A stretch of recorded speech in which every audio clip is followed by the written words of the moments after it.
Hey guys, it's the Joker here. I'm just showing you my third N64 portable that I made. I don't have a video on the other two or really any record of them because I joined the forums a while back and then I left.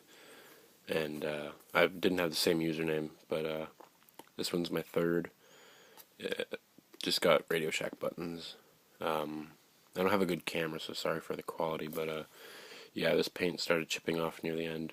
So I called it Joker64 because there's a whole bunch of scars around it and stuff. And I got a 64 drive right there in it. But yeah, the paint started chipping off because I was constantly opening and closing the little handles right here, because that's how it's closed. It's just a Tupperware case. So, and then I had to drill some vents right there. So I didn't really do that very cleanly because the rest of the case wasn't looking that clean. Same with the switch right here. That's an LR switch. This is the reset button. That's just the L or Z, and this is the R. Or, I don't know what I said for that switch, but that's a LZ switch. Got these controller ports on the back of it. This one didn't go in straight because there was a circuit board for my audio amp there, which I am making a guide for the audio amp that I use yeah, anyway. But it didn't go in straight because the circuit board was in the way and I didn't plan that out, really. So it's kind of in there slanted, but this one's in there straight. They're just hot glued in there because, well, I mean, the rest of the case didn't look well, so I didn't really drill holes for it. Dang it, the lighting isn't very great, but it's in there really well. You're not going to push in and accidentally rip it out, or push it in, or you're not going to rip it out of the controller, rip it out of the case with the controller still attached. This is the controller port for port 1 switch. Down is towards the port. You use the port. Up is internal. Yeah, like I was saying with the case, I didn't really drill holes for this because I didn't. The rest of the case wasn't looking nice, so I just glued the circuit board on there. These are the screen controls. It's a 7-inch screen, which is why it's so big. I wanted to make a portable with a pretty good large size screen. That's a power switch. I regret putting it there because if I want to lay it down on like a table, it doesn't do it on a bed, but if I wanted to lay it down on a table, it would not hard like that, but if I wanted to like lay it down like that, sometimes it would turn off the system if I was playing it, so that's bad. But I'm gonna make a little docking station to hold it up from doing that.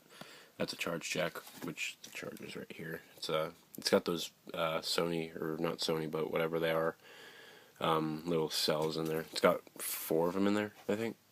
I can't remember. It's been a while since I've opened this up. These are the audio controls. The circuit board I accidentally put upside down because I don't know why, but I guess I just didn't really think about it. But I glued it on there upside down, so down is up and up is down. I got speaker holes right there. You can't. There they are. Yeah, card slot right here. This label I was going to put on here, but it was too small, so I put it right down here, and I printed out a bigger label. This one's too big, but I figured I'm not going to keep wasting ink and paper, so I'm just going to put this on there. And I'd rather have a bigger label than a smaller label. I've got a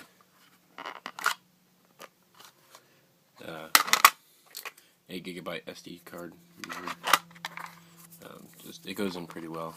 I made this case myself. Not the label. The label I got off Google Images, and credit to whoever did that. I'll find a thing to it. Yeah, as you can see, the N64 LED shines through it, and I got an LED over here that's for the audio amp. I think that's the back of it, and the bottom and the sides. So, and yeah, I said the card slot. It's really clean, you know. It's in there nice. These didn't want to line up so well. I tried to get the slants to end at the lines, but it didn't work so well. Hey, it still looks decent. The back, I really like the back, even though it looks ugly. It just looks so good. Yeah, C buttons. I tried to keep the same color for like different sets of things. I wouldn't mix and match it, you know. So C buttons, start, AB, or BA, and the D-pad, which I only use for the EverDrive, and a joystick from a third-party controller. It's not going to break anytime soon, but I still wish I put a GameCube joystick in there.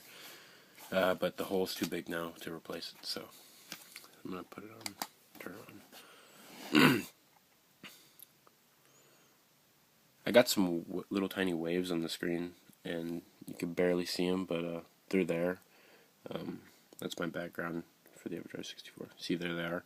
But I put shielded cable, and I tried to do everything to stop the interference, but it wouldn't work, so it doesn't matter. It just gets really, really bad whenever, not really, really bad, like, it doesn't matter, but whenever my battery's getting low. I got some NES ROMs on here too, but we're just going to go into some other thing. I've been playing Paper Mario, so we're going to go there. I never realized how fun Paper Mario was on the N64.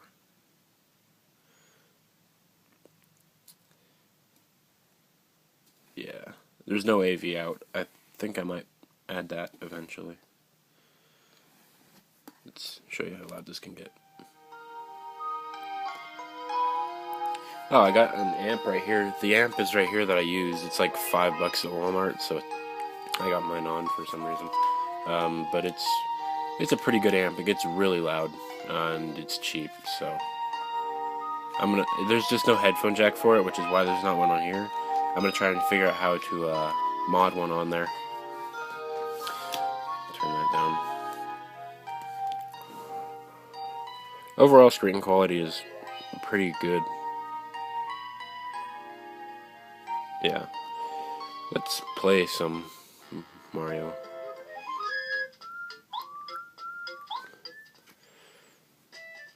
I'm at the part with the King Goomba. I can't really jump up there.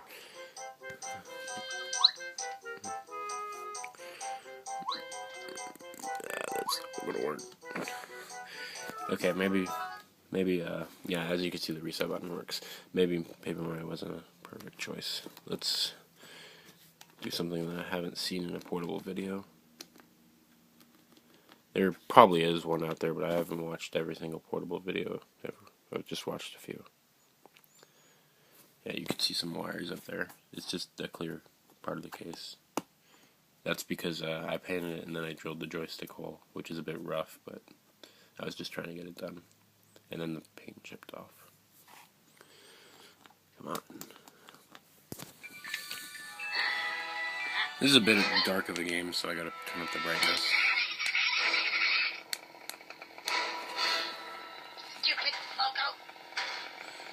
Yeah, some games have that border whenever. Oh yeah, you can change it into not that. You can change it into 4x3, and then the border isn't there anymore. At least I don't think. Wait a minute. Okay, it's still there, but that's why I keep it in 16:9, because I don't care much about the stretch that the game gets. I like it. It's good.